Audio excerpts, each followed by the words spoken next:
Bonjour à tous. Je vous invite à vous lever. On va louer le Seigneur ce matin.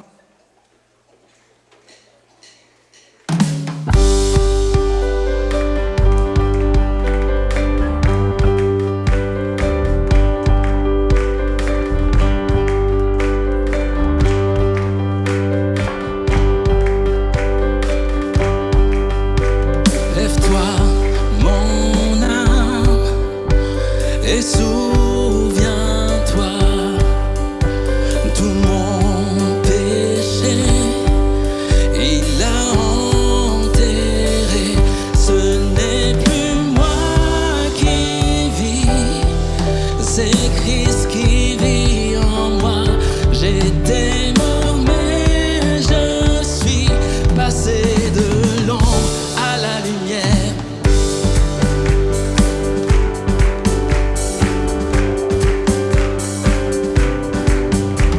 Lève-toi, mon âme, et souviens-toi, tout mon péché, il a enterré.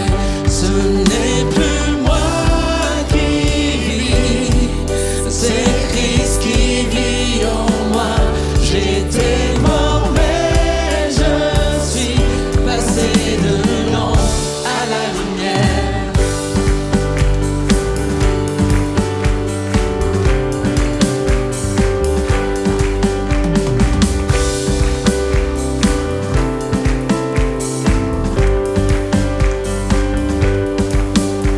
Je ne veux me vanter que de la croix où mon sauveur s'est offert pour moi. En lui mes craintes, n'ont aucune emprise. Non, mort, où est ta victoire? Ce n'est plus moi qui vis, c'est Christ qui vit en moi. J'étais mort mais je suis passé de l'ombre à la lumière.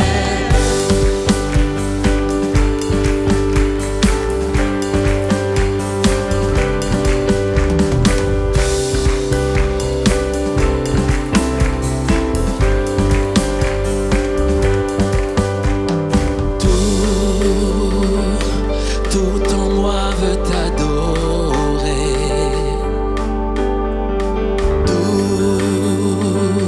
Tout en moi veut t'adorer.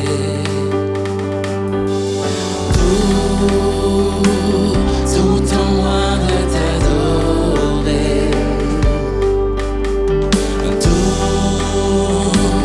Tout en moi veut t'adorer. Proclame-le fort. Tout en moi veut t'adorer. Tout en moi veut t'adorer. Ce n'est plus moi qui vis, c'est Christ qui vit en moi. J'étais mort mais je suis passé de l'ombre à la lumière.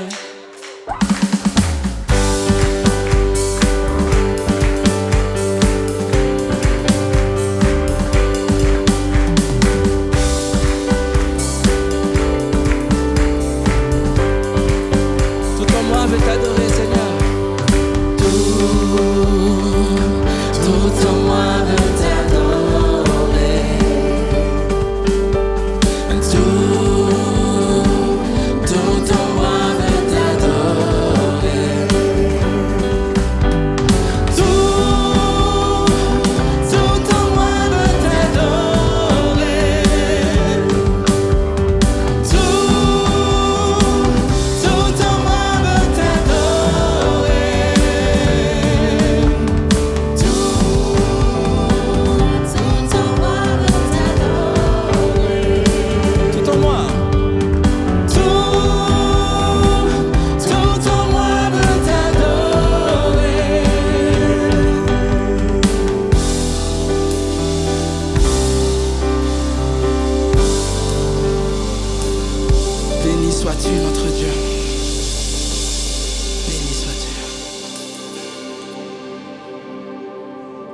tiens dans tes mains. Dès que je me réveille jusqu'à mon coucher, je chanterai la bonté de Dieu. Toute ma vie tu as été bon. Toute ma vie tu as été fidèle. Avec le souffle qui est en moi, je chanterai la bonté de Dieu. J'aime ta voix. Tu me conduis à travers le feu. Dans les nuits noires, tu restes auprès de moi. Je te connais comme un père, comme un ami. Et j'ai vécu dans la bonté de Dieu. Toute ma vie tu as été bon. Toute ma vie tu as été fidèle. Avec le souffle qui est en moi, je chanterai la bonté de Dieu. Toute ma vie. Toute ma vie tu as été bon. Toute ma vie tu as été fidèle. Avec le souffle qui est en moi, je chanterai la bonté de Dieu. Ta bonté court après moi. Ta bonté court après moi. Je réponds ma vie, je te la confie, je te donne tout. Ta bonté court après moi. Ta bonté court après moi. Ta bonté court après moi. Je réponds ma vie, je te la confie, je te donne tout. Ta bonté court après moi.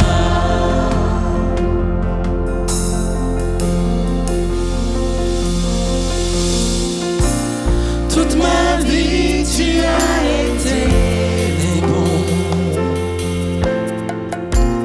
Toute ma vie tu as été fidèle. Avec le souffle qui est en moi, je chanterai la bonté de Dieu. Je chanterai la bonté de Dieu.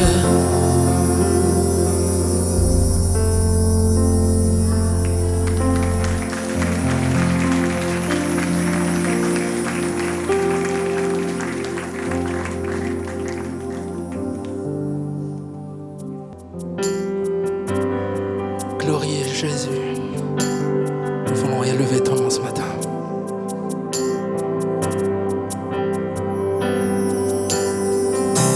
Tu étais là dès la création, le Fils unique du Dieu très haut.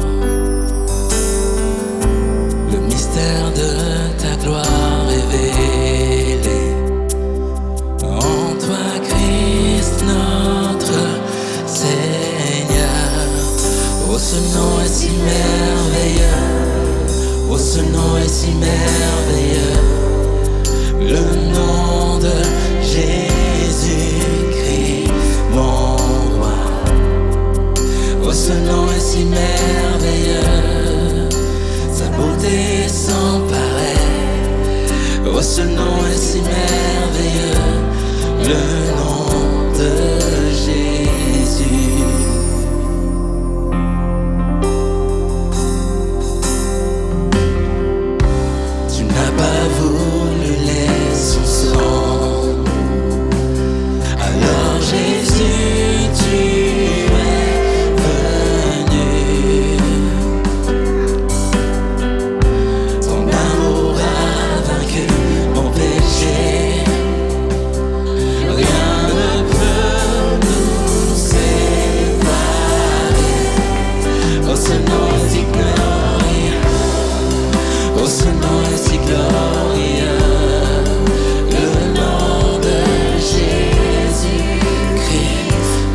s'est déchiré, désarmant la mort et le péché. Les cieux chantent sa gloire, l'écho de ta victoire, car tu es le roi ressuscité. Tu es sans rival, tu es sans égal, Dieu du triomphe à tout jamais. À toi soit le règne, à toi soit la gloire, à ton nom surpasse tout autre nom. Oh, ce nom est si glorieux, oh, ce nom est victorieux, le nom de Jésus-Christ, mon roi.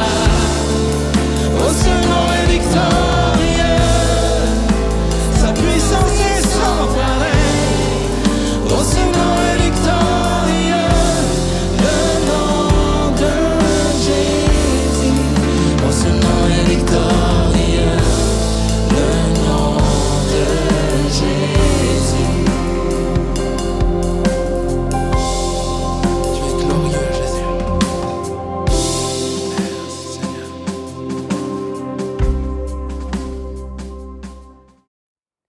Peut-être as-tu déjà eu le sentiment que ta foi avait perdu sa saveur. Alors tu continues à prier, à lire la Bible, à venir à l'église, mais au fond, ça n'a plus le même goût et peut-être plus le même intérêt même. Peut-être as-tu aussi l'impression qu'à l'église, on te sert une soupe fade, de l'eau chaude, sans goût. Et tu te demandes, mais où est passée la saveur des choses spirituelles? Où est passé le goût? Bienvenue dans notre second message de notre série d'été autour des messages des miracles d'Élysée. Et si tu as suivi le premier message, tu sais que je suis un fil conducteur un peu particulier autour du verbe « jeter ». Et ce verbe se retrouve dans plusieurs passages rappelant les miracles d'Élysée. 2 Rois chapitre 2, le sel jeté dans les eaux amères de Jéricho, c'était le premier message. Chapitre 4, verset 41, la farine jetée dans la marmite de soupe, c'est le message d'aujourd'hui. Chapitre 6, le bois jeté dans l'eau pour faire flotter le fer de hache perdue. Et puis au chapitre 13, un mort jeté dans la tombe d'Élysée qui va ressusciter, le mort jeté dans la tombe. Alors, soyons francs et honnêtes. La plupart du temps, nous aimons garder, nous aimons retenir, particulièrement les grâces et les bénédictions de Dieu. Seigneur, plus bénis-moi, donne-moi. Mais il arrive aussi que Dieu nous demande de jeter ce qu'il nous donne. Je dis bien jeter, pas simplement donner une part, pas simplement doser, D-O-S-E-R, pas simplement quantifier les choses, non, jeter dans le sens de donner sans compter, sans garder, sans regarder. Et jeter, en obéissance à la parole du Seigneur, devient alors un acte de foi par lequel un miracle s'accomplit. Alors le titre de ce deuxième message de notre série est « La mort est dans le pot ». Et tout de suite, nous lisons dans le deuxième livre des Rois, au chapitre 4, versets 38 à 41. Élisée revint à Gilgal et il y avait une famine dans le pays. Comme les fils des prophètes étaient assis devant lui, il dit à son serviteur « Mets le grand pot, la marmite, et fais cuire un potage pour les fils des prophètes. » Et l'un d'eux sortit dans les champs pour cueillir des herbes. Il trouva de la vigne sauvage et il y cueillit des coloquintes sauvages plein son vêtement. Quand il rentra, il les coupa en morceaux dans le pot où était le potage, car on ne les connaissait pas. On servit à manger à ces hommes, mais dès qu'ils eurent mangé du potage, ils s'écrièrent « La mort est dans le pot, homme de Dieu !» Et ils ne purent manger. Et Élisée dit « Prenez de la farine et il en jeta dans le pot. Et il dit, sers à ces gens et qu'ils mangent, et il n'y avait plus rien de mauvais dans le pot. Seigneur, merci encore pour la possibilité d'ouvrir ta parole et de nous encourager à travers ce message, à travers, Seigneur, ce geste prophétique et ce miracle accompli par l'homme de Dieu. Et je crois, Seigneur, que ce qui a été accompli en son temps est aussi une source d'inspiration pour chacun d'entre nous. Permets-moi, Seigneur, d'apporter ta parole avec grâce, avec vérité, avec, Seigneur mon Dieu, avec toute l'onction nécessaire. Et, Seigneur, au-delà de tout ce que tu m'as permis de préparer, puisses-tu parler dans les cœurs, Seigneur, toi-même. Mon Dieu, merci encore de semer une parole de foi et de grâce dans nos vies pour qu'elle porte du fruit au centuple ensuite. Amen. À Gilgal se trouve une école de prophètes, une école des fils des prophètes, c'est-à-dire c'est une école de formation des futurs prophètes. Et là, ils ont un bon professeur, Élisée, qui est en train de leur donner un cours. Mais les élèves ont du mal à écouter car les ventres sont vides. C'est très difficile d'étudier quand on a faim. Et le problème, c'est qu'il n'y a presque plus rien à manger à l'école biblique. La seule chose qu'on arrive à faire, c'est un peu d'eau chaude dans une marmite, peut-être avec quelques racines qui traînent par là, et tout ça va fournir un bouillon fade et sans goût. C'est un temps de famine. Gilgal. Imaginez Gilgal. Autrefois, symbole de bénédiction et lieu de provision. Gilgal, où Israël avait pour la première fois mangé le blé du pays promis après avoir franchi le Jourdain et le désert. Josué chapitre 5, versets 10 à 12. Autrefois lieu de provision. Et aujourd'hui, plus de blé, plus rien dans les greniers. La famine est là, dans la terre autrefois d'abondance. Alors, dans ce second message de notre série, nous allons voir qu'il y a bien des éléments de comparaison avec la situation de Jéricho que nous avons évoquée dans le premier. Rappelez-vous, les eaux amères de Jéricho. D'abord, un aspect positif. Jéricho est présenté par ses habitants à Élisée comme un endroit agréable à vivre, une belle ville. Et puis, Gilgal a été un lieu de bénédiction. Mais aussi dans les choses négatives. À Jéricho, il y a des eaux amères et il y a la stérilité qui amène la famine puisqu'il n'y a pas de récolte. Et puis à Gilgal, là aussi, il y a la famine, il n'y a plus rien à manger. Et cette situation de crise, dans un cas comme dans l'autre, va être l'occasion permettant à Élisée d'accomplir des miracles. Toujours selon le même schéma prophétique, le même principe prophétique, celui de jeter. À Jéricho, du sel, et puis à Gilgal, de la farine. Alors, voyons ce qui se passe dans ce récit, et puis on va essayer d'en tirer des leçons. Premièrement, quand la soupe est fade. Élisée est venu enseigner, mais comment ignorer la faim de ses étudiants?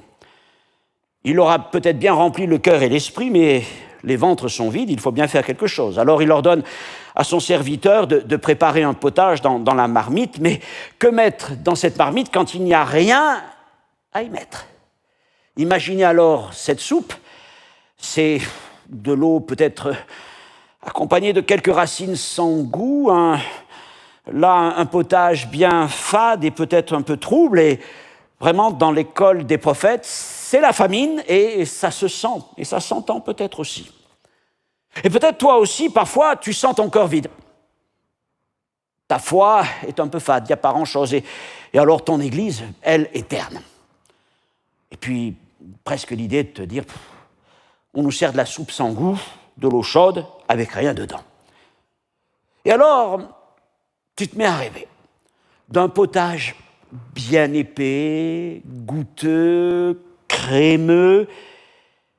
Et c'est alors que tu finis par te dire, mais comment donner plus de goût à la soupe qui m'est proposée? Comment retrouver du piquant, du relief, de la saveur, quand il n'y a rien à la maison? Et si nous allons voir dehors? Peut-être y trouverons-nous quelque chose d'intéressant. Deuxième point, dans les champs. Un jeune prophète se lève, il prend une initiative, il s'en va dans les champs. Verset 39, l'un d'eux sortit dans les champs pour cueillir des herbes, il trouva de la vigne sauvage, il y cueillit des colocyntes sauvages, plein son vêtement. Et sur l'image qui vous est apparue de ce verset, j'ai mis en rouge trois mots, champ et 2 fois sauvage. Mais en fait, ce qui est intéressant, c'est de savoir qu'en hébreu, c'est 3 fois le même mot. Un mot qui veut dire sauvage à chaque fois. 3 fois le mot sauvage dans une seule phrase, dans un seul verset, ça veut dire certainement qu'il y a quelque chose là sur lequel le prophète veut nous avertir. Et voilà que dans ces champs sauvages, je répète le mot, il tombe sur une vigne sauvage. Une vigne sauvage, c'est une vigne qui n'a pas été taillée. Et une vigne qui n'est pas taillée produit des fruits acides, amers. Là où je passais mes vacances d'été quand j'étais enfant, il y avait comme ça une treille de vigne qui poussait le long d'un mur. Elle s'était élevée en hauteur, je sais pas, 2,50 m, et puis elle commençait à s'étaler, et elle avait plein de feuillage, et puis elle produisait de grosses grappes, de plein de petits raisins. Mais ces raisins, pendant toutes les années où je suis allé là-bas, ils ont toujours été verts. Vert. Mais vert d'un vert vert. Et un jour, je me suis dit, mais goûtons quand même à ce raisin. Je crois que mes dents s'en souviennent encore. Quand j'ai croqué dans un de ces raisins, un goût terrible d'acidité, d'amertume, et j'ai craché, et plus jamais je ne suis retourné vers cette magnifique treille de vigne avec ces grosses grappes de petits raisins verts tout verts, qui étaient avec le goût le plus terrible que j'ai jamais goûté. Et en même temps, une vigne sauvage nous parle d'une vigne qui n'est pas gardée, c'est-à-dire une vigne sans protection contre les espèces invasives. Et là, dans cette vigne sauvage, il va découvrir des colocyntes sauvages. Les colocyntes. Les colocyntes, ça ressemble à tout. Parce que ça a plein de formes. Et puis ça a plein de couleurs. C'est orange, c'est vert, c'est jaune. Puis ça a des formes séduisantes, allongées. Enfin, ça ressemble à tout, j'allais presque dire, à rien. Parce que, voilà, il y a toutes sortes de colocyntes. Et puis, ces colocyntes, il n'y a qu'à se baisser pour les ramasser, parce qu'elles sont abondantes. Elles ne coûtent aucun effort, elles sont là. Des couleurs chatoyantes, de jolies formes, de toutes les tailles, personne pour vous empêcher de les prendre. La vigne est sauvage, elle n'appartient à personne. Servez-vous, monsieur. Mais, si vous le savez, les colocyntes sont parfois appelés le fiel de la terre, car elles portent en elles-mêmes une amertume cachée. Alors, ces champs, cette vigne sauvage, et ces colocyntes sauvages sont là pour nous alerter, nous avertir. Et tout ça, le mot sauvage nous met en garde. Oui, dans ce monde, il y a des vignes sauvages. La vigne, c'est l'image de l'Église, Jean chapitre 15, par exemple, mais aussi du peuple d'Israël. Ésaïe chapitre 5. Et puis il y a des vignes sauvages, des vignes qui ne sont pas gardées, qui sont ouvertes à tout vent de doctrine. Et là, dans ces vignes sauvages, prolifèrent toutes sortes de colocyntes sauvages, des enseignements séduisants, mais qui n'ont pas été prouvés, des choses qui attirent, parce que nouvelles, accessibles et abondantes. Seulement, elles sont le fiel de la terre, et elles risquent d'empoisonner la foi. Dans les temps de crise ou de sécheresse spirituelle, la tentation est grande de sortir dans les champs, d'aller chercher ailleurs ce qui manque là où on est, et de ramener des choses colorées. Si c'est coloré, c'est que c'est beau, et si c'est beau, c'est que c'est bon. Non, pas sûr. Mais sans discernement, en effet, on peut finir par ramener ce qui peut tuer. Car non seulement, nous allons le voir, il est écrit que le jeune prophète ne connaissait pas ces colocyntes, mais il ne s'est pas soucié de vérifier. Et il a pris le risque de ramener ce qu'il ne connaissait pas. puis en plus, il ne s'est pas privé. Il n'en a pas simplement ramassé une ou deux, mais il en a ramassé plein son vêtement. Je ne sais pas si vous êtes arrivé des fois de faire des balades au mois d'automne, fin septembre, en octobre, dans des forêts, et puis là, tomber sur des champs de champignons, mais vous n'êtes pas sûr. Généralement, vous allez vous mettre en garde. Surtout devant les plus colorés, les plus bons, parce que vous savez que les plus beaux, pardon, parce que vous savez que ce sont là certainement les plus dangereux. Si vous n'y connaissez rien et que vous dites parce qu'ils sont beaux, ils sont bons, et que vous en mettez plein votre vêtement et que vous allez dire avec ça on va se faire une super fricassée, vous prenez des risques. C'est ce que ce jeune homme a fait. Alors ma question c'est, que mets-tu dans ton potage, dans ta marmite, quand tu la trouves fade? Troisièmement, un poison invisible. Donc quand il rentra, il coupa les colocyntes en morceaux dans le pot où est le potage, car on ne les connaissait pas. Il coupe les colocyntes sans se soucier de savoir ce qu'elles sont ou ce qu'elles ne sont pas de leur nature. Pourtant, il dit qu'on ne les connaissait pas. Vous savez, il est tout à fait possible de ne pas tout connaître. Qui aurait la prétention de tout connaître? Mais il montre une immaturité spirituelle en acceptant ce que l'on ne connaît pas sans discernement, sans vérifier à la lumière de la parole. Alors je reprends mon image des champignons. Peut-être vous avez plus l'habitude d'aller voir des champignons que des colocyntes.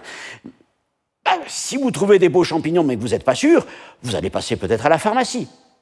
Vous n'allez certainement pas commencer à mettre vos champignons dans une poêle pour les faire frire. Vous allez vous renseigner.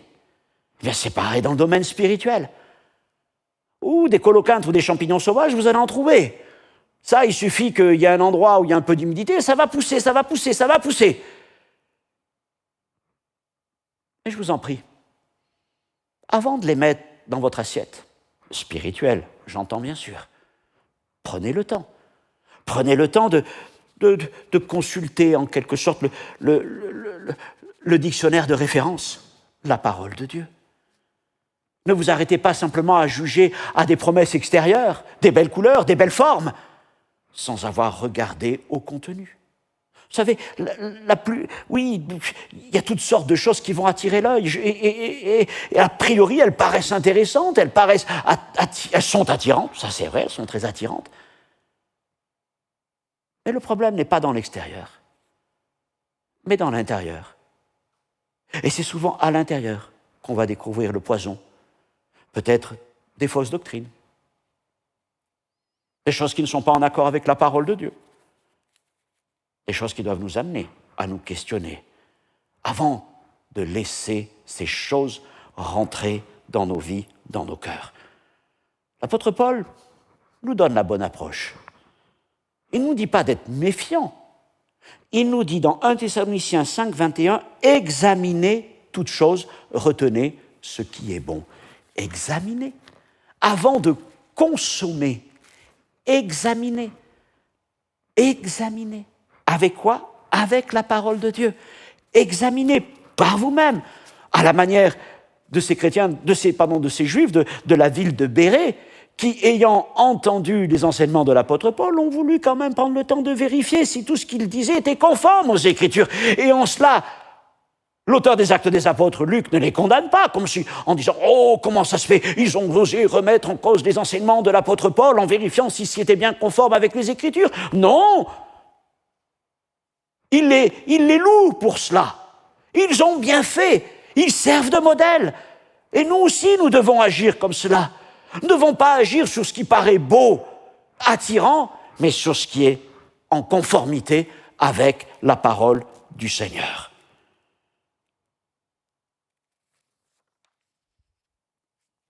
Tout ce qui n'est pas éprouvé par la parole de Dieu risque d'empoisonner la foi.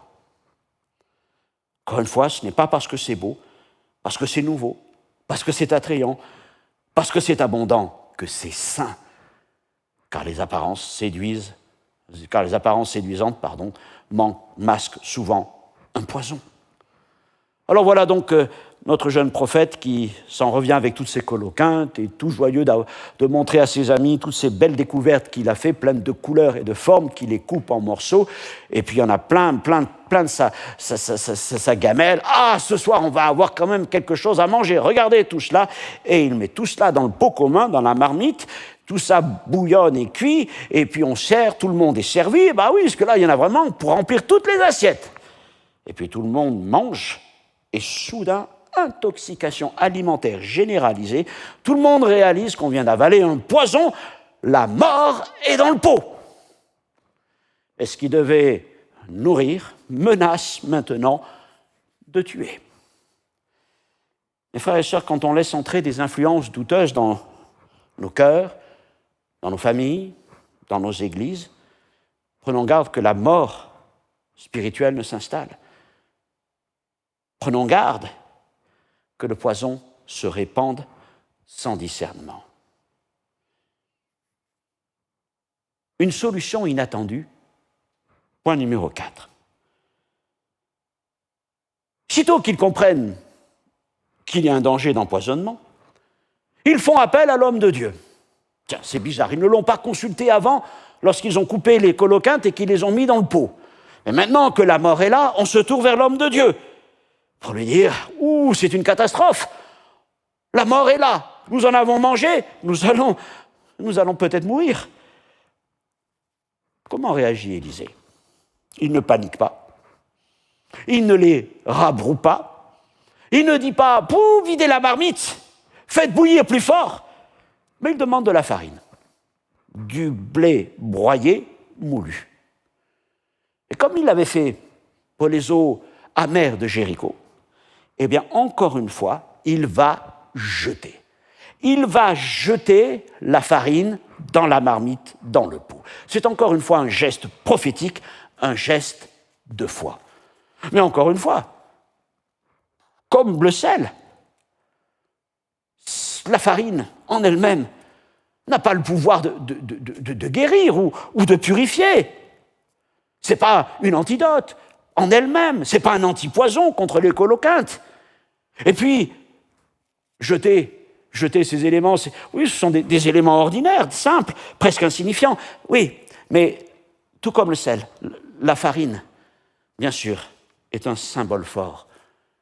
Et placés entre les mains de Dieu, ils deviennent des moyens de transformation. Ce n'est pas la farine qui purifie la soupe, ce n'est pas le sel qui transforme à l'eau, mais c'est la puissance de Dieu activée par l'obéissance d'un homme de foi. Ce que Dieu cherche aujourd'hui, ce n'est pas un ingrédient miraculeux. Il n'y avait rien de miraculeux dans le sel ou dans la farine, c'était des choses qui étaient là. Encore une fois, ce sont peut-être les symboles les plus basiques de la vie chrétienne. Le sel, la grâce, et j'y viens dans quelques instants, la farine, évidemment, la parole de Dieu. Mais c'est pas au-delà de ces éléments qui sont là, les éléments les plus simples, ce qu'on a finalement à disposition dans la vie chrétienne, sans avoir besoin de chercher très loin. Ce que Dieu cherche surtout, c'est un cœur prêt à obéir, même à un geste simple. Et à croire que lui seul peut faire le miracle à travers ces choses simples. Alors oui, la farine, c'est un symbole fort, c'est le symbole de la parole de Dieu, pure, éprouvée. Et puis aussi, dans cette image du blé broyé, moulu, il y a un rappel de la mort de Jésus à la croix. Alors, en jetant la farine, c'est comme si Élisée remettait la parole au centre. La parole qui avait été oubliée, qui avait été laissée de côté. Peut-être en se disant, de toute façon, le blé dans la soupe, ça ne va pas changer grand-chose. Et parfois, ça peut nous arriver de mettre de côté la parole du Seigneur. Je dis, mais la parole, c'est bien, mais la parole, on connaît. Nous, ce que nous avons besoin, c'est quelque chose qui nous donne du goût, parce que la farine, à la fin, ça n'a pas vraiment de goût. C'est un peu plat. Certains pourraient dire, non, on va chercher de l'épicé. On va chercher des saveurs nouvelles. Élisée remet la parole au centre. Une parole pure, une parole sans mélange, est jeté dans la marmite, le poison disparaît et la nourriture redevient saine, la vie revient comme à Jéricho. Alors face à la contamination spirituelle, nous trouvons là deux choses à faire. Premièrement, revenir à la pureté de l'Évangile. Revenir à la pureté, à la simplicité de l'Évangile. C'est ça, le sel, la farine, les éléments les plus simples. Quand ta vie chrétienne tourne à la fadeur, que tu as l'impression qu'elle manque de goût, de saveur, au lieu de chercher dans toutes sortes d'endroits des espèces de choses, de coloquins de toutes les formes, de toutes les couleurs, retourne à l'Évangile. Retourne à la parole de Dieu. Plonge-toi à nouveau dans ces choses-là. Elles sont simples. Oh, mais elles sont trop simples, je les connais. Plonge-toi à nouveau. Ramène le sel, ramène la farine dans ta vie. C'est ce dont tu as besoin. Parce que la mort spirituelle et la fadeur sont toujours vaincues par la fidélité à la parole. Alors c'est vrai que dans les périodes de sécheresse spirituelle, et oui, nous pouvons tous traverser des moments difficiles spirituellement parlant, que ce soit personnellement, pour toutes sortes de choses. Parfois c'est des problèmes de santé, parfois des soucis de travail, et on peut être un peu accablé, ou dans la famille, ou même dans l'église. Dans l'église, par moments, on a l'impression que les choses sont fades. Le pasteur, il prêche fade, il n'y a pas de goût, la louange, il n'y a pas d'éclat, il n'y a pas de saveur, il n'y a pas ceci, il n'y a pas cela, et on ne prêche pas ça, et on ne fait pas ça. Et on se dit, mais ça n'a plus goût, ça ne m'intéresse pas. Ce qui sert, c'est une eau plate, réchauffée. Bon, voilà.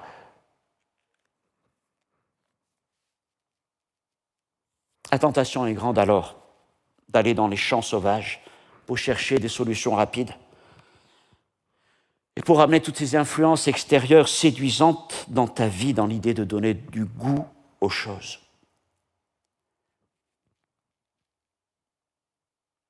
Attention, je ne suis pas en train de dire que tout ce qui est à l'extérieur de ton assemblée, c'est une vigne sauvage. Je ne veux pas décrier en disant « Ah, il n'y a que ton église, ou il n'y a que notre église qui est de la vraie vigne du Seigneur ». Ce n'est pas ce que je veux dire. Je crois qu'il y a vraiment partout, il y a des belles vignes du Seigneur. Dieu élève des vignes. Et Dieu a planté dans bien des endroits, dans des bonnes terres fertiles, il a planté sa vigne. Mais il y a aussi des vignes sauvages. Il y a des vignes sauvages. Comment faire la différence entre une vigne sauvage et une vigne qui appartient au Seigneur? Entre une église selon le cœur de Jésus-Christ et puis une église où, voilà, toutes sortes de choses peuvent s'y passer. Oh, tu le verras. La première chose, c'est la parole. La parole. La centralité de la parole, la centralité de la prédication de l'évangile de Jésus-Christ, la centralité du message de la croix, la centralité du message de la sanctification, la centralité du message de la repentance, de la foi, de la vie de l'esprit. Toutes ces choses sont là. Elles te nourrissent. Je dirais, peut-être que mon image est abusive, mais le but n'est pas de donner des saveurs épicées à ta vie. Si la Bible n'est pas comparée, je ne sais pas, à telle ou telle épice, peu importe celle que tu peux aimer, mais la Bible est comparée au pain de vie. Alors oui, on peut ajouter telle ou telle graine de sésame ou autre, des fois, dans des recettes de pain, mais d'une manière basique, la parole de Dieu, c'est du blé, de l'eau et du sel. C'est ça les ingrédients.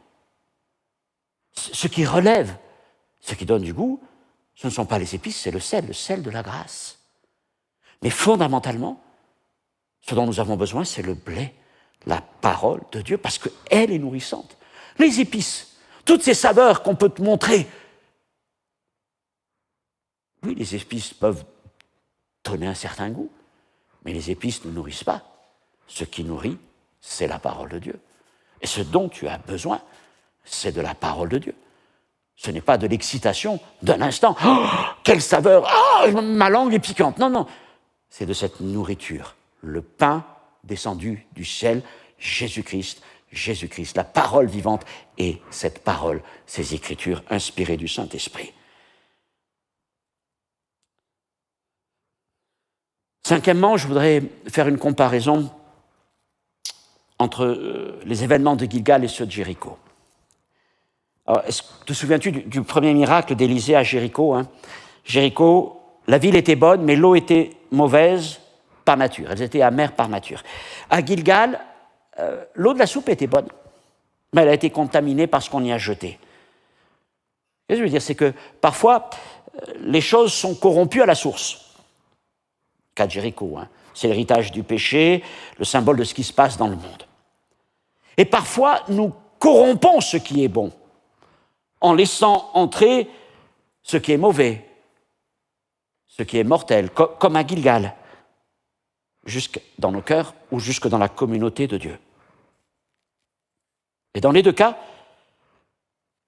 la solution a été la même. Un élément simple a été jeté, je rappelle, non pas dosé, mais jeté. Jeté sans compter, sans garder, sans regarder, jeté. Le sel, la farine, à chaque fois un geste simple, un geste d'abandon, un geste de foi.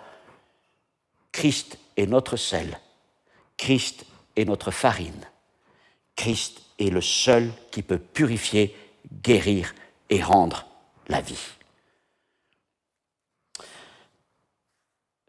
L'école des prophètes se tenait à Gilgal.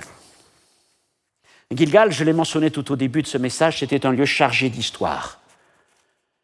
Il y a eu le Gilgal de Josué, le lieu où pour la première fois on a moissonné du blé, le peuple hébreu. Gilgal, c'est aussi le lieu de la circoncision de la nouvelle génération, un temps de renouveau, donc le lieu de la première provision après le désert, parce que c'est là aussi que s'est arrêté de tomber la manne du ciel, de venir la manne du ciel. Alors, Gilgal a donc été un lieu de provision, et je suis convaincu que toi aussi, tu as certainement connu un Gilgal de provision dans ta vie, un temps, un lieu où Dieu t'a béni abondamment et tu en gardes un souvenir extraordinaire. Puis avec le temps, Gilgal est devenu le Gilgal des fils des prophètes. On est resté à cet endroit-là parce qu'il y avait un lieu souvenir. Alors on a établi une école des prophètes à Gilgal, comme pour nous rappeler de ce qu'était la bénédiction d'autrefois. Sauf que dans ce Gilgal des fils des prophètes, c'est maintenant la fadeur, la famine, la confusion et le poison. Et peut-être qu'aujourd'hui tu es dans ce Gilgal-là. Ta vie chrétienne est devenue fade. Tu cries à la famine, au ventre vide, au risque peut-être d'aller chercher quelques coloquintes dans ce monde. Et puis, avec Élisée, il y a le Gilgal restauré. Un Gilgal où Dieu agit à nouveau par sa parole, où la vie revient et où la bénédiction recommence à couler. Tu vois, c'est le même lieu de Josué au fils des prophètes jusqu'à Élisée, c'est le même lieu, c'est toujours Gilgal. Le lieu n'a pas changé, mais ce qui a changé, c'est ce qu'on y a jeté. À un moment, on y a jeté des coloquintes et puis ensuite, Élisée y a jeté la parole. Et en jetant la parole dans les endroits les plus amers, les plus mauvais, tu peux restaurer une situation que beaucoup jugent perdue.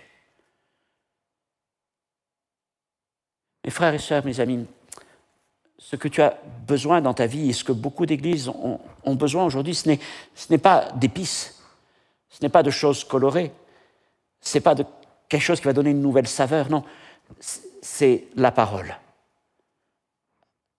La parole pour guérir, la parole pour apaiser. C'est vrai qu'en elle-même, la farine n'a pas beaucoup de goût, mais elle est la puissance de Dieu. Mais mon histoire ne s'arrête pas là, ou plutôt l'histoire ne s'arrête pas là. Et elle continue un peu après, Et je voudrais que nous puissions lire quand même ce passage. J'appelle ça l'épilogue, les pains des prémices. Je vais lire des versets 42 jusqu'au verset 44. Et là, il nous est dit qu'un homme arriva de Baal Shalisha et il apporta du pain des prémices à l'homme de Dieu, à Élisée. 20 pains d'orge et des épis nouveaux dans son sac. Et Élisée dit, donne à ces gens et qu'ils mangent. Et son serviteur répondit, mais comment pourrais-je en donner à 100 personnes? Mais Élisée dit, donne à ces gens et qu'ils mangent, car ainsi parle l'Éternel, on mangera et on en aura de reste. Il mit alors les pains devant eux et ils mangèrent et ils en eurent de reste selon la parole de l'Éternel. Juste après le miracle de la purification de la marmite, un homme se présente. Il apporte donc 20 pains d'orge. Ce sont les prémices de sa récolte. L'orge, c'est la céréale qui est présentée lors de la fête qui suit la Pâque, la présentation de la gerbe, et c'est aussi l'image de la résurrection de notre Seigneur Jésus-Christ. Et ces pains d'orge symbolisent l'abondance nouvelle, la nouvelle récolte, la moisson qui est là, que Dieu réserve à ceux qui lui font confiance. Et pour ceux de Gilgal, après la famine, après le poison, après la purification, voici que venait à nouveau la provision. Et avec cet homme qui arrive là, envoyé par Dieu, soyons-en convaincus, Gilgal redevient un lieu de provision. Ce n'était pas encore tout à fait le temps de la moisson, c'était le temps des prémices. Mais c'était l'annonce que la moisson approche. Autrement dit, la famine que vivaient Élisée et les prophètes n'était pas permanente. C'est ce qu'on appelle une famine de soudure, un temps d'épreuve entre deux moissons. Et je veux laisser ça sur ton cœur. Ce que tu appelles famine est un temps de soudure. Tu es entre deux temps. Oui, ce n'est pas le temps le plus facile. Il y a eu une moisson et tu as bénéficié de cette moisson. Et tu as vécu sur cette moisson pendant tant d'années. Et aujourd'hui, tu es là dans une intersaison. Et tu dis, mais il me manque quelque chose. Et le Seigneur te dit, alors accroche-toi à sa parole. Ne va pas dans le monde pour chercher quelques coloquintes sauvages, mais accroche-toi à sa parole, parce que bientôt une nouvelle moisson vient, bientôt des pains d'orge magnifiques, pleins de grâce et de saveur viennent. Dieu va les envoyer. Dieu prépare une nouvelle moisson, une saison de provision, une saison de bénédiction. Mais si tu es dans ce temps entre deux saisons de moisson, alors accroche-toi à la parole, accroche-toi à la Bible, accroche-toi à l'enseignement de la parole de Dieu. Tu n'as peut-être pas l'impression de vivre un temps de réveil, un temps de vision, un temps de songe. Peut-être que tu as l'impression que Dieu ne te parle plus comme il te parlait autrefois. Tu as l'impression que tes prières ne montent pas haut. Tu as l'impression qu'il n'y a plus de toutes ces choses que tu aimais. Accroche-toi à la parole. Garde la parole au centre. Remets la parole dans ta communion avec le Seigneur. Elle te permettra de tenir jusqu'au bout. Et je te dis que si tu t'attaches à cette parole, à ce blé broyé, à cette farine, si tu passes ce temps de soudure comme cela, oh, je te le promets, parce que je connais mon Seigneur, bientôt, tu verras une nouvelle moisson. Et peut-être un homme venir vers toi avec des pains d'orge, des pains tout frais, des pains pleins de saveur et de grâce.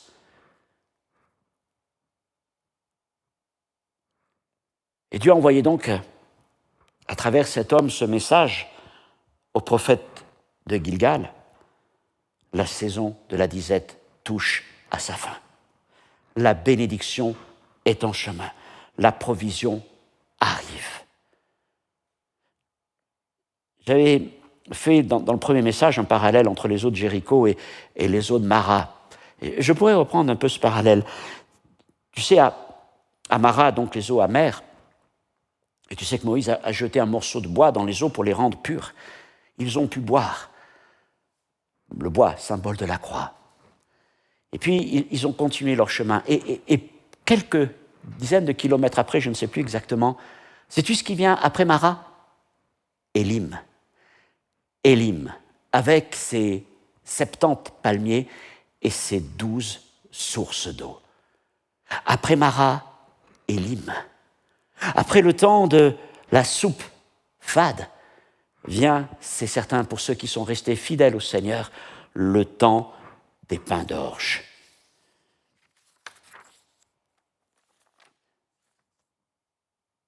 Alors, j'ai envie de finir en te posant ces questions.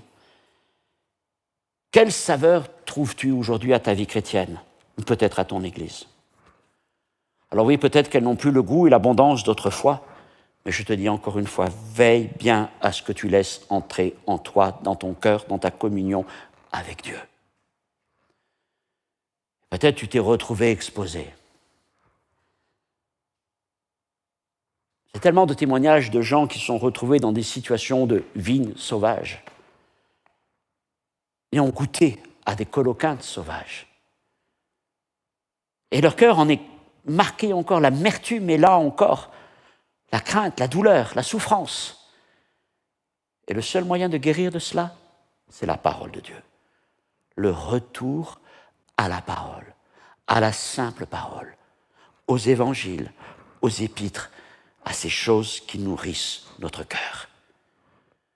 Peut-être, sinon, es-tu dans un temps de disette spirituelle, morale, j'en ai beaucoup parlé, alors je te dis, oui, ne cède pas à la tentation d'aller dans les champs sauvages, ne désespère pas, encore une fois, ne désespère pas. C'est un temps de soudure, c'est un temps entre deux moissons. Et dans ce temps, attache-toi à la parole simple, à la parole pure, et cette parole va te permettre de tenir jusqu'au bout, car déjà, un homme est en route. Un homme est en route, portant des pains d'orge jusque vers toi. Et je suis convaincu que si tu es fidèle dans ces temps difficiles, même si tu trouves que les choses sont fades, mais tu es fidèle à la parole de Dieu, Dieu va susciter un messager. Je ne sais pas de quelle forme il peut prendre, mais je suis convaincu que par un moyen ou un autre, Dieu est capable de t'envoyer un messager portant dans ses mains des pains d'orge, les pains qui annoncent la nouvelle moisson. Voilà le message que je voulais partager avec toi, avec vous, en ce jour, ce deuxième message dans notre série sur les miracles d'Élisée, avec pour fil conducteur le verbe jeter. Jeter, pas doser, mais donner. Donner, abandonner, sans compter, sans garder, sans regarder. Non pas des choses compliquées, mais simples. Le sel de la grâce, le blé, la farine de la parole.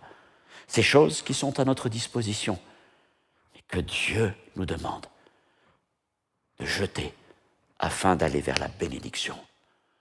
Mon frère, ma sœur, attache-toi à la parole. Attache-toi à l'écriture. Je le reconnais.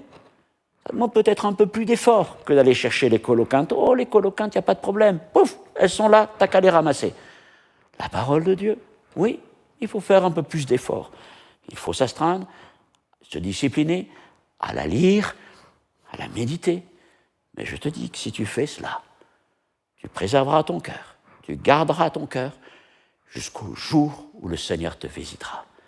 Alors j'espère que par ces quelques paroles que nous avons partagées aujourd'hui, j'ai pu t'encourager et te donner ce désir de rester fidèle à la parole de ton Seigneur. Lis la Bible, consulte les Écritures comme il est dit, nourris en toi jour après jour, et bientôt tu goûteras au pain d'orge. Seigneur notre Dieu, notre Père, nous te remercions encore pour ce texte si vivant, si fort, si intense, si contemporain. Ta parole, Seigneur mon Dieu, traverse les temps, les générations. Elle vient nous chercher là où nous en sommes. Elle répond à bien des questions, parfois même des frustrations, mais elle nous montre toujours, Seigneur, la voie du Seigneur, quelles que soient les situations douloureuses que nous pouvons auxquelles nous pouvons être confrontés. Et Seigneur, si ce message a pu parler d'une manière ou d'une autre à l'un d'entre nous qui suit ce culte, Seigneur, je te prie de nous faire du bien. Et peut-être un cœur ce matin a besoin de recevoir ta parole, parce qu'il y a beaucoup d'amertume, beaucoup de mort là, Seigneur, et quelque chose est cassé, brisé. Seigneur, ta parole purifie. Moïse a jeté le bois, Élisée a jeté le sel et la farine, Et aujourd'hui, Seigneur, nous jetons ta parole dans les cœurs. Et Seigneur, merci, parce que ta parole est la vérité, parce qu'elle est pleine de grâce et de vérité, parce qu'elle est Seigneur, une lampe à nos pieds, une lumière sur notre sentier, que jamais elle ne fera défaut. Et merci parce que à ceux qui s'attachent à ta parole, tu réserves des pains d'orge. Merci pour ta grâce. Amen. Que Dieu vous bénisse. Merci de m'avoir suivi pour ce second message, donc dans cette étude sur les miracles d'Élisée. Le prochain et troisième message portera sur 2 Rois, chapitre 6, et nous parlerons encore du verbe jeter. Élisée jette, il jette un morceau de bois dans le Jourdain afin d'en faire surnager, remonter un fer de hache tombé au fond de l'eau. Miracle extraordinaire. Alors suivez le prochain message. Que Dieu vous bénisse. Au revoir.